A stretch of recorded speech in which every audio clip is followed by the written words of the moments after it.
என்கிட்ட வந்து நெறைய பேர் கேட்குற கேள்வி வந்து பார்த்தீங்கன்னா, ப்ரோ நீங்க எப்படி நான்வெஜ் வந்து நெறைய சாப்பிட்றீங்க? நான்வெஜ்லாம் சாப்பிட்டா கிட்னி ஃபெயிலியர் ஆகுது அப்படின்னு சொல்றாங்க. ஸோ நான் இந்த வீடியோல வந்து நான்வெஜ் எப்போ சாப்பிடணும், எப்படி சாப்பிடணும் அப்படிங்கிறத வந்து ஃபுல்லா நான் சொல்றேன். ஸோ வீடியோ ஃபுல்லா பாருங்க. ஓகேவா? ஸோ நான் வந்து நான்வெஜ் மோஸ்ட்லி எடுக்கிற டைம் வந்து பார்த்தீங்கன்னா, காலையில டைமு இல்ல மதியம் டைம்.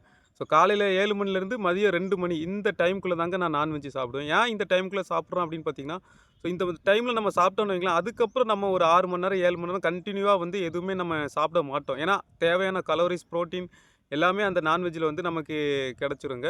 ஸோ இந்த நான்வெஜ் கூட வந்து பார்த்தீங்கன்னா, ஏதாவது ஒரு உருளைக்கிழங்கு, ஏதாவது ஒரு கேரட்டு அப்படி ஏதாவது கொஞ்சம் வெஜிடபிள்ஸ் ஏதாவது ஒண்ணு எடுத்துப்பேன். இப்படி தான் நான் சாப்பிடுவேன்.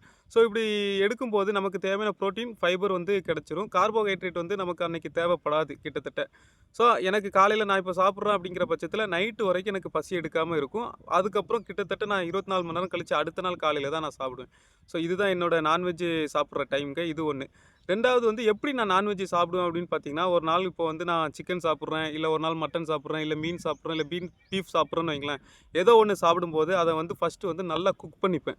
அதாவது நல்லா வந்து வேக வச்சுப்பேன். நல்லா வேக வச்சதுக்கு அப்புறம் தான் நான் சாப்பிடுவேங்க. இப்படி வேக வைக்கும்போது பார்த்தீங்கன்னா, இப்போ மட்டனு, பீஃப் இதெல்லாம் பார்த்தீங்கன்னா, ஒரு சில பீஸ்லாம் வந்து என்னால கடிக்க முடியாது. இப்படி கடிக்க முடியாத பட்சத்தில அத என்ன பண்ணுவேன் அப்படின்னா, அதில உள்ள அந்த கிரேவிங்ஸ் அதாவது மசாலா தன்மையான இருக்கிற கிரேவிங்ஸ் இல்லன்னா அந்த கறியில உள்ள சக் கிரேவிங்ஸ் எல்லாத்தையும் நான் உழுங்கிட்டு, அந்த பீஸ வந்து ஒண்ணு ஓரம் வச்சுட்டு இல்ல துப்பிருவேன். அவ்வளோதாங்க. ஸோ நெறைய பேர் என்ன பண்றாங்கன்னா, சிக்கனோ, இல்ல மட்டனோ, பீஃபோ இதெல்லாம் சாப்பிடும்போது கான்செப்ட் என்ன புரோட்டீன் எடுக்கணும் அப்படின்னு தான் நெனைக்கிறாங்க தவிர, அந்த புரோட்டீன வந்து கரெக்ட்டா வயித்துக்குள்ள அனுப்புறாங்களான்னு கேட்டீங்கன்னா, இல்ல. ஸோ அவங்க கான்செப்ட் என்ன, நான் புரோட்டீன் சாப்பிட்டா எனக்கு வெயிட் கூடணும் அப்படின்னு தான் நெனைச்சிட்டு இருக்காங்க. அப்படி கிடையாதுங்க.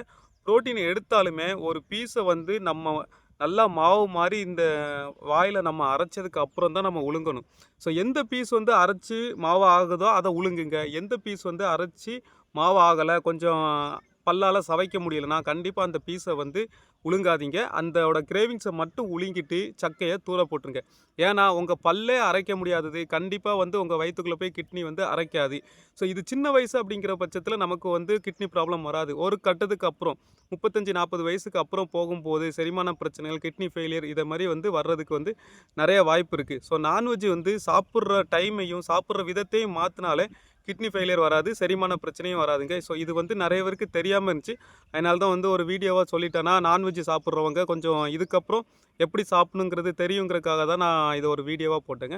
இதே மாரி டயபெட்டிஸ் பத்தின கன்சல்டன்ட் வேணும்னா, பயோல வந்து என்னோட வாட்ஸ்அப் நம்பர் குடுத்துருக்கேங்க. ஸோ அப்பாயின்ட்மென்ட்ட புக் பண்ணிக்கிடுங்க. இதே மாரி யூஸ்ஃபுல்லான வீடியோக்கு நம்மள ஒரு ஃபாலோ பண்ணிடுங்க. பாய்.